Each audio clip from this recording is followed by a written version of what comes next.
ഇപ്പോൾ ഒരു 20s നിൽക്കുന്ന കുട്ടികൾ ഏറ്റവും കൂടുതൽ കേൾക്കുന്ന അല്ലെങ്കിൽ ഇപ്പം ഏറ്റവും കൂടുതൽ സൊസൈറ്റിയിൽ പറയപ്പെടുന്ന ഒരു കാര്യമാണ് ആ ഒരു പ്രായത്തിലുള്ള കുട്ടിക്ക് മനക്കെട്ടി കുറവാണ്, സൂയിസൈഡ് ചെയ്യുന്നു, പെട്ടെന്ന് റിബലാവുന്നു, ദേഷ്യപ്പെടുന്നു, ഇങ്ങനെയുള്ള കാര്യങ്ങൾ. ഇപ്പം വൈശാഖൻ ഒരു ടീച്ചറും കൂടി ആയ സ്ഥിതിക്ക് ഒരു കുട്ടികളെ ഇങ്ങനെ സ്ഥിരമായിട്ട് കണ്ടുവരുന്നുണ്ടോ? സത്യത്തിൽ അങ്ങനെ ഒരു സംഭവം ഉണ്ടോ? അല്ലെങ്കിൽ ഇപ്പോൾ ആത്മഹത്യ കേസുകളൊക്കെ കൂടുതലായിട്ട് ഇപ്പം ഏത് മൂലയ്ക്കൊരു ആത്മഹത്യ നടന്നാലും കാണാനുള്ള റിസോഴ്സസ് കൂടിയല്ലോ, മൊബൈലിലൂടെയൊക്കെ ആണെങ്കിൽ നമുക്ക് കാണാൻ പറ്റും.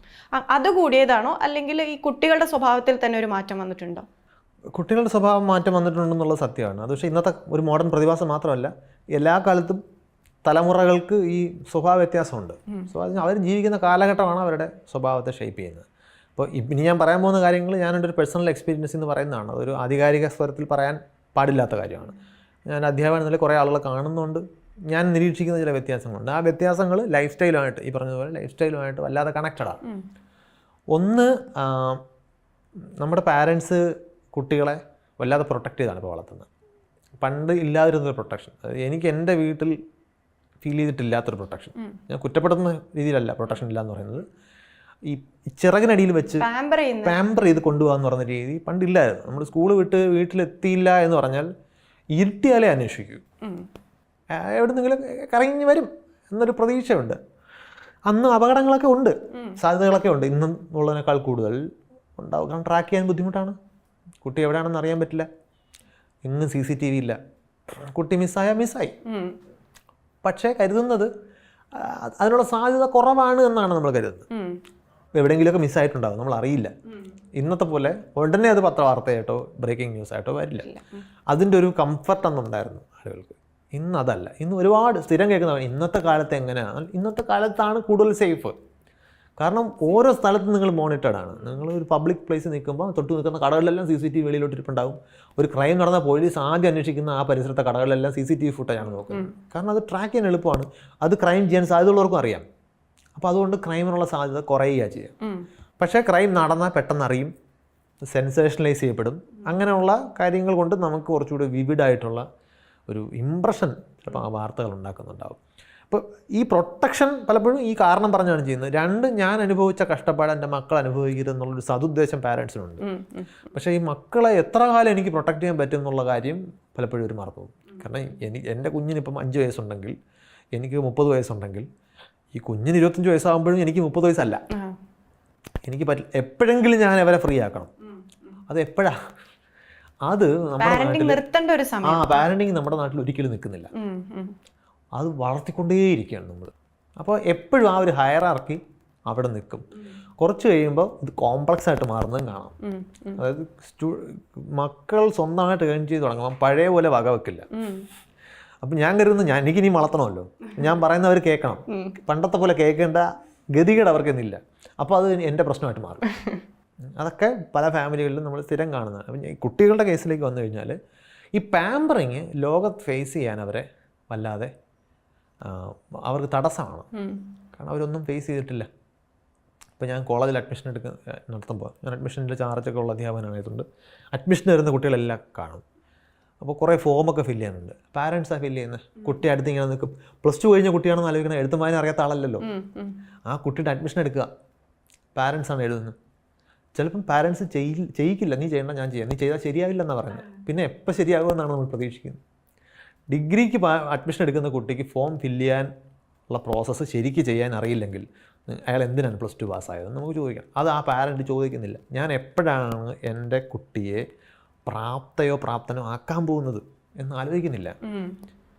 എന്നിട്ട് നമ്മൾ ആ കുട്ടിക്ക് മുമ്പിൽ ഒരു ചലഞ്ചും ഫേസ് ചെയ്യാതെ വന്നു കഴിഞ്ഞാൽ ആ കുട്ടി എങ്ങനെയാണ് ഒരു ചലഞ്ചിന് മുമ്പിൽ കാമായിട്ട് നിൽക്കുക? നമുക്ക് എപ്പോഴും പ്രൊട്ടക്റ്റ് ചെയ്യാൻ പറ്റില്ല. കുട്ടി സ്വന്തമായിട്ട് എക്സ്പീരിയൻസസ് തേടി പോകുന്നൊരു ഏജുണ്ട്. അയാൾക്ക് ആ ഫ്രീഡം ഫീൽ ചെയ്യുമ്പം എല്ലാവരും ചെയ്യുന്നതാണ്, എക്സ്പ്ലോർ ചെയ്യും.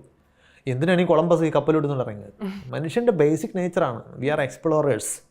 ജീവിതം എക്സ്പ്ലോർ ചെയ്യാൻ ഇറങ്ങുമ്പോഴാണ് നെഗറ്റീവും പോസിറ്റീവായിട്ടുള്ള പുതിയ എക്സ്പീരിയൻസസ് നമുക്കുണ്ടാകുന്നത്. അപ്പം നെഗറ്റീവ് എക്സ്പീരിയൻസസിന് നമ്മൾ എങ്ങനെയാണ് ഡീൽ ചെയ്യാൻ പോകുന്നത്? നമുക്ക് ഇന്ന് വരെ ഉണ്ടായിട്ടില്ല. വീട്ടിലെ സാമ്പത്തിക ബുദ്ധിമുട്ടുകൾ പല മക്കളെ അറിയിക്കാറില്ല. അപ്പോൾ അവർ കരുതുന്നത് പൈസ താനെ ഇങ്ങ് വരികയാണ്. അപ്പോൾ എങ്ങനെയാണ് എന്ത് പ്രശ്നം ഉണ്ടായാലും ഇവരെ അറിയിക്കാതെ കുട്ടിയുടെ ആവശ്യങ്ങൾ മറുപടി കൊടുക്കാൻ തോന്നും. ഏതെങ്കിലും ഒരു ഘട്ടത്തിലെത്തുമ്പോൾ ഇത് പ്രായോഗികമല്ലാത്തൊരവസ്ഥ വരും. കുട്ടി പെട്ടെന്ന് 10 ലക്ഷം രൂപയുടെ കാറ് ചോദിക്കുകയാണ്. ഇത് ഇങ്ങനെ കിട്ടുന്നൊരു ഐറ്റം ആണെന്നാണ് നമ്മൾ ആ കുട്ടിയെ ട്രെയിൻ ചെയ്തേക്കുന്നത്. ഇത് ഓരോ ആസ്പെക്ട്. ഈ പാമ്പറിങ് വലിയൊരു പ്രശ്നമാണ്. അപ്പം റിയൽ ലൈഫ് പ്രോബ്ലംസ്. ഇപ്പോൾ ഞാനൊക്കെ ഒരു 20 വയസ്സെങ്കിലും പ്രായമുള്ള ഒരു കുട്ടിയെ ഒരു ദിവസം ട്രെയിൻ യാത്രക്കിടയിൽ, ഒരു പെൺകുട്ടിയാണ്, അച്ഛനെ അപ്പർ ബെർത്തിൽ ട്രെയിനിൽ കയറാൻ ഡയറക്റ്റ് ചെയ്യുന്നത് കണ്ടിട്ട് എനിക്ക് ഷോക്കായിപ്പോയി. ആ കാല് ഇവിടെ വയ്ക്കും, ഈ കാലിക്ക് ഇവിടെ വയ്ക്കും, ഇവിടെ പിടിക്കും, അങ്ങനെയാണ് പറയുന്നത്. ആ കുട്ടി അത് അനുസരിക്കുകയാണ് ചെയ്യുന്നത്. ആ കുട്ടിക്ക് താനെ അപ്പർ ബെർത്തിൽ കയറാൻ പറ്റുന്നില്ല. അപ്പോൾ ഈ രീതിയിൽ, അതൊക്കെ ഒറ്റപ്പെട്ട എക്സാമ്പിൾ ആണെങ്കിലും അതങ്ങനെ ഇതൊരു കോമൺ സംഗതിയാണ്. എൻ്റെ അടുത്ത് വന്നിട്ട് ഡിഗ്രിക്ക് പഠിക്കുന്ന കുട്ടി നേരെ ആഹാരം കഴിക്കുന്നില്ല, സാറൊന്ന് ശ്രദ്ധിച്ചോണമെന്ന് പറഞ്ഞ പാരൻസ് ഉണ്ട്. ഞാൻ പറഞ്ഞു പറ്റില്ല.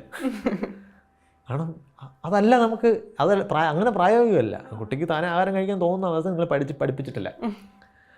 അല്ലെങ്കിൽ അതിൻ്റെ ആവശ്യം ഉണ്ടെന്ന് തോന്നുമ്പോൾ ആ കുട്ടി കഴിച്ചില്ലെങ്കിൽ വേറെന്തോ പ്രശ്നമുണ്ട്. അങ്ങനെ അഡ്രസ് ചെയ്യും. അത് പല രീതിയിലും കാണണം. നമ്മൾ അവരെ ഫ്രീ ആക്കുന്നില്ല. പിന്നെ രണ്ടാമത്തെ പ്രശ്നം, കുട്ടിയുടെ ഐഡൻറ്റിറ്റിയെ നമ്മൾ പരിഗണിക്കുന്നില്ല എന്നുള്ളത് വലിയ പ്രശ്നമാണ്. അത് മോഡേൺ പാരൻസിനും പണ്ടും ഉണ്ടായിരുന്നു. മോഡേൺ പാരൻസിൻ്റെ പ്രശ്നം എന്ന് പറഞ്ഞാൽ അവർ കുട്ടിയായിട്ട് സാഹചര്യങ്ങൾ ഡിസ്കണക്റ്റഡ് ആണ്. കുട്ടി നമ്മളറിയാത്ത ഒരുപാട് കാര്യങ്ങളാൽ ഇൻഫ്ലുവൻസ് ചെയ്യപ്പെടുന്നുണ്ട്.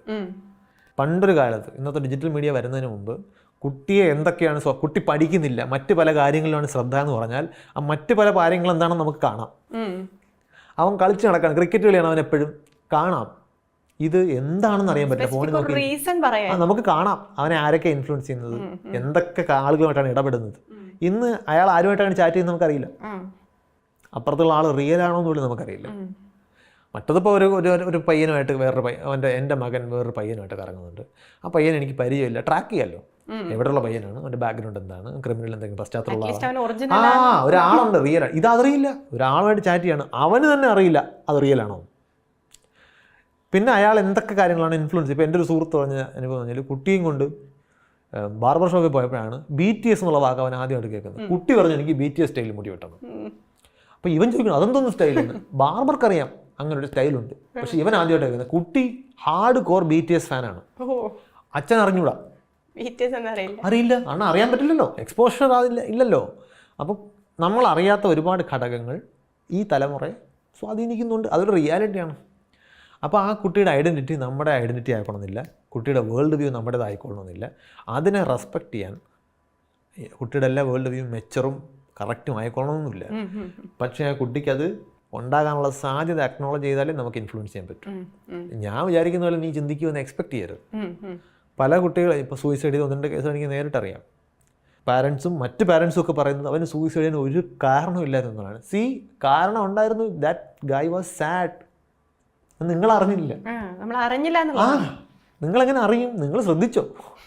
നിങ്ങൾ ചോദിച്ചോ? അല്ലെങ്കിൽ നിങ്ങൾ ചോദിച്ചാൽ പറയുന്നൊരു സ്പേസ് അവിടെ ഉണ്ടായിരുന്നു. നമ്മൾ കുട്ടി എന്തെങ്കിലും പ്രശ്നമുണ്ടോ എന്ന് ചോദിച്ചാൽ കുട്ടി അപ്പോഴേ പറയുമെന്ന് നമ്മൾ എക്സ്പെക്ട് ചെയ്യുന്നുണ്ടെങ്കിൽ നിങ്ങൾക്ക് ബേസിക് സൈക്കോളജി അറിയില്ല എന്നാണ് അർത്ഥം. അങ്ങനെ പറയില്ല. ഒരു പ്രശ്നമുണ്ട് എന്ന് വീട്ടിൽ പറയണമെങ്കിൽ അതിനുള്ള സ്പേസ് കുട്ടിക്ക് അവിടെ ഫീൽ ചെയ്യണം. അതിനാണ് ഇമോഷണൽ അവൈലബിലിറ്റി എന്ന് പറയുന്നത്. It is okay to be sad, it is okay to be in trouble. See if you are in trouble we are here എന്നൊരു സ്പേസ് പലയിടങ്ങളിലും കുട്ടികൾക്ക് ഫീൽ ചെയ്യുന്നില്ല. പുറത്തൊരു പ്രശ്നം താൻ അറിയാതെ ഉണ്ടാക്കിയെന്ന് അറിഞ്ഞാൽ അതിലും വലിയ പ്രശ്നം വീട്ടിലുണ്ടാകും എന്ന സിറ്റുവേഷൻ ആണെങ്കിൽ ഈ പ്രശ്നം നമ്മൾ അറിയില്ല. ഇങ്ങനെ പല കേസുകളിലും കുട്ടി എൻഡ് ചെയ്യാൻ തീരുമാനിക്കുന്നത് ഇങ്ങനെയാണ്. പണ്ടത്തെ പോലെ അല്ല, എൻഡ് ചെയ്യാനുള്ള മാർഗ്ഗങ്ങൾ ഇന്ന് അന്വേഷിച്ചാൽ കിട്ടും. കണ്ണിൽ പെടാതിരിക്കാനും പറ്റണം. അച്ഛനും അമ്മയൊക്കെ ഫോണില്ല, അല്ലെങ്കിൽ വേറെ സ്ഥലങ്ങളിലാണ്. മറ്റങ്ങനെയല്ല, കുട്ടി എപ്പോഴും പരിസരത്ത് കാണാം. അപ്പുറത്തും ഇപ്പുറത്തൊക്കെ ഉള്ള ആൾക്കാർ എപ്പോഴും കണ്ണ് വെച്ചിട്ട് ആരെങ്കിലും കണ്ണിൻ്റെ റേഞ്ചിലായിരിക്കും കുട്ടി. അപ്പോൾ അങ്ങനെ പോയി അവസാനിപ്പിക്കാനൊന്നും പറ്റുന്നില്ല. അതിനുള്ള മാർഗ്ഗങ്ങളും അറിയാൻ പറ്റില്ല. ഇതിപ്പോൾ മാർഗ്ഗം അറിഞ്ഞു കഴിഞ്ഞാൽ ആരും അറിയാതെ എക്സിക്യൂട്ട് ചെയ്യാനുള്ള ഓപ്ഷൻസ് ഉണ്ട്. മനുഷ്യർ എപ്പോഴാണ് സ്വയം അവസാനിക്കുന്നത്? That when they feel that I am worthless, I am not needed. ഇത് അതായത് സൂയിസൈഡ് നോട്ടുകളിൽ പഠനം നടത്തിയ ആൾക്കാരുണ്ട്. അവർ കണ്ടെത്തിയിട്ടുള്ളത് ഏറ്റവും കോമൺ ആയിട്ടുള്ള റീസൺ എന്ന് പറഞ്ഞാൽ നമ്മൾ വിചാരിക്കുന്ന കടബാധ്യതയൊന്നുമല്ല, വർത്ത്ലെസ്നെസ് ഫീലിംഗാണ്. എൻ്റെ ആവശ്യം ഇനിയില്ല എന്ന ഫീലിങ്ങിൽ അവരെത്തുന്നു. അവർക്കൊരു സോഷ്യൽ സർക്കിൾ ഉണ്ടായിരുന്നു. എടാ നീ എനിക്കൊരു പ്രധാനപ്പെട്ട ഫ്രണ്ടാണ് എന്ന് പറയാതെ ഞാൻ പോയാൽ ഇവന് വിഷമമാകുന്ന രീതിയിൽ ബന്ധം എനിക്ക് അവനുമായിട്ടുണ്ടോ അല്ലെങ്കിൽ അവളുമായിട്ടുണ്ട് എന്ന് തോന്നിയാൽ ഈ സാധ്യത കുറയും. പക്ഷെ അങ്ങനെ തോന്നില്ല, അവഗണിക്കപ്പെടുന്നതായിട്ട് തോന്നുന്നു. അല്ലെങ്കിൽ ഞാനില്ലെങ്കിൽ ഇവർ സുഖമായിട്ട് ചെയ്യും. അത് പല സ്ഥലങ്ങളിൽ അങ്ങനെ ഒരു സിറ്റുവേഷൻ ഉണ്ട്.